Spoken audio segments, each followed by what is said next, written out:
ഞാൻ പറഞ്ഞു വന്നത് നാളുകൾ നീണ്ടു നിൽക്കുന്ന എന്തെങ്കിലും നടപടിയിലേക്ക് പോകേണ്ടി വന്നാൽ നമ്മളുടെ സപ്ലൈ ചെയിനുകൾ ശക്തമാണ് എന്നുറപ്പിക്കേണ്ടതുണ്ട്. അത്തരം യോഗങ്ങൾ ഡൽഹിയിൽ നടക്കുന്നുണ്ടല്ലോ. എന്താണ് അച്യുതൻ അതിന്റെ വിവരങ്ങൾ? അതെങ്ങനെ പുരോഗമിക്കുന്നു?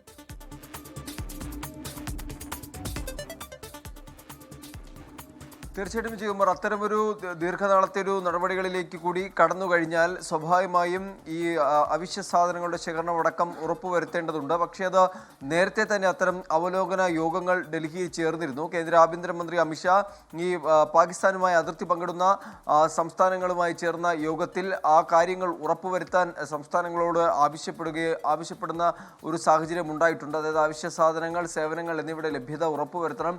ദുർബലമായ പ്രദേശങ്ങളിൽ ഈ സുരക്ഷാ വിന്യാസം അടക്കമുള്ള കാര്യങ്ങളിൽ ഉറപ്പുവരുത്തിക്കൊണ്ട് തന്നെ മുന്നോട്ട് പോകണമെന്നുള്ള നിർദ്ദേശങ്ങൾ നൽകിക്കഴിഞ്ഞു. ഇന്ന് കേന്ദ്ര ആരോഗ്യമന്ത്രി JP നദ്ദയും ചില യോഗങ്ങൾ ഇതുമായി ബന്ധപ്പെട്ട് നടത്തി. നമുക്ക് മനസ്സിലാക്കാൻ കഴിയുന്നത് പ്രതിരോധ മന്ത്രാലയം, അവിടെ പ്രതിരോധ മന്ത്രി രാജ്നാഥ് സിംഗ് നടത്തിയ ഉന്നതതല യോഗം, അതിൽ ഈ സായുധ സേനയുടെ പ്രവർത്തന തയ്യാറെടുപ്പ് അവലോകനം ചെയ്തതായി ഇപ്പോൾ പ്രതിരോധ മന്ത്രാലയം തന്നെ അറിയിക്കുന്നുണ്ട്. പടിഞ്ഞാറൻ അതിർത്തിയിലെ സുരക്ഷാ സാഹചര്യം വിലയിരുത്തിയിട്ടുണ്ട് എന്നാണ് ഇന്ന് ചേർന്ന യോഗത്തിന് ശേഷം നമുക്ക് ലഭിക്കുന്ന ഔദ്യോഗികമായിട്ടുള്ള ആ ഒരു വിവരങ്ങൾ. ഈ യോഗത്തിൽ സംയുക്ത സൈനിക മേധാവി പങ്കെടുത്തിട്ടുണ്ട്, 3 സേനാ മേധാവിമാർ പങ്കെടുത്തിട്ടുണ്ട്. ഒപ്പം തന്നെ പ്രതിരോധ മന്ത്രാലയവുമായി ബന്ധപ്പെട്ട ഉദ്യോഗസ്ഥരും പങ്കെടുത്തതായാണ് നമുക്ക് ലഭിക്കുന്നത്. അങ്ങനെ സായുധ സേനയുടെ പ്രവർത്തന തയ്യാറെടുപ്പാണ് ഈ യോഗത്തിൽ പ്രധാനമായും അവലോകനം ചെയ്തിരിക്കുന്നത്. ഈ കഴിഞ്ഞ മണിക്കൂറുകളിൽ സേന സ്വീകരിച്ചിട്ടുള്ള എല്ലാ നടപടികളെക്കുറിച്ചും 3 സേനാ മേധാവിമാരും പ്രതിരോധ മന്ത്രിയോട് വിശദീകരിക്കുകയുണ്ടായി.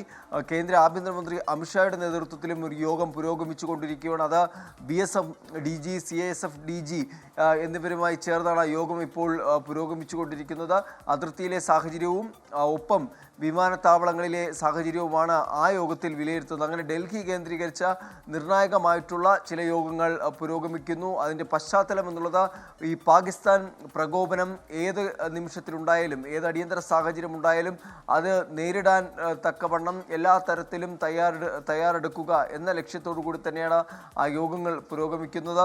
ഒപ്പം ഇതിനു മുൻപ് തന്നെ ഒരു ഓർഡർ കൂടി വരുന്നുണ്ട്. അതായത് 2028 വരെ വടക്കൻ, പടിഞ്ഞാറൻ, കിഴക്കൻ കമാൻഡുകളിലുടനീളം ഈ ടെറിട്ടോറിയൽ ആർമിയുടെ 14 ഇൻഫൻട്രി ബറ്റാലിയനുകളെ വിന്യസിക്കാനുള്ള തീരുമാനം അത് കഴിഞ്ഞ ദിവസം പ്രതിരോധ മന്ത്രാലയം പുറത്തിറക്കിയതാണ്. അങ്ങനെ എല്ലാ തരത്തിലുള്ള നീക്കങ്ങൾ ഇതുമായി ബന്ധപ്പെട്ട് നടത്തുന്നുണ്ട്. ഇനി തയ്യാറെടുപ്പല്ല, പാക് പ്രകോപനം ഉണ്ടായാൽ കഴിഞ്ഞ മണിക്കൂറുകളിൽ നമ്മൾ കണ്ടതുപോലെ തന്നെ ഇന്ത്യയുടെ തിരിച്ചടി നൽകാനുള്ള ആ ഒരു നീക്കം തന്നെയായിരിക്കും ഉണ്ടാവുക. സ്വാഭാവികമായും ഇതിൽ ഏത് തരത്തിലുള്ള തിരിച്ചടി നൽകണമെന്ന കാര്യത്തിലുള്ള തീരുമാനങ്ങൾ കൈക്കൊണ്ടതായുള്ള വിവരങ്ങൾ കൂടി പുറത്തു വരുന്നുണ്ട്. പ്രധാനമന്ത്രി നരേന്ദ്രമോദിയോട് ഈ മിനിറ്റുകൾ ഇടവിട്ടാണ് ഈ പ്രവർത്തനവുമായി ബന്ധപ്പെട്ടുള്ള കാര്യങ്ങൾ, സേനയുടെ പ്രവർത്തനവുമായി ബന്ധപ്പെട്ടുള്ള കാര്യങ്ങൾ വിശദീകരിക്കുന്നത്, പ്രതിരോധ മന്ത്രി വിശദീകരിക്കുന്നത് എന്ന് സംബന്ധിച്ചാണ് നമുക്ക് ലഭിച്ചിരിക്കുന്ന വിവരം. അങ്ങനെ എല്ലാ തരത്തിലും രാജ്യം ഈ നിലവിലെ സ്ഥിതിഗതികൾ ഭരണകൂടം നിരീക്ഷിച്ചു വരികയാണ്. ഏത് അടിയന്തര സാഹചര്യവും നേരിടാൻ തക്കവണ്ണം തയ്യാറെടുപ്പുകൾ പൂർത്തിയായി കഴിഞ്ഞു എന്ന സൂചനകളാണ് നമുക്ക് ലഭിക്കുന്നത്. എന്തായാലും യോഗങ്ങൾ ഇപ്പോഴും പുരോഗമിക്കുന്നുണ്ട്. വിജയകുമാർ.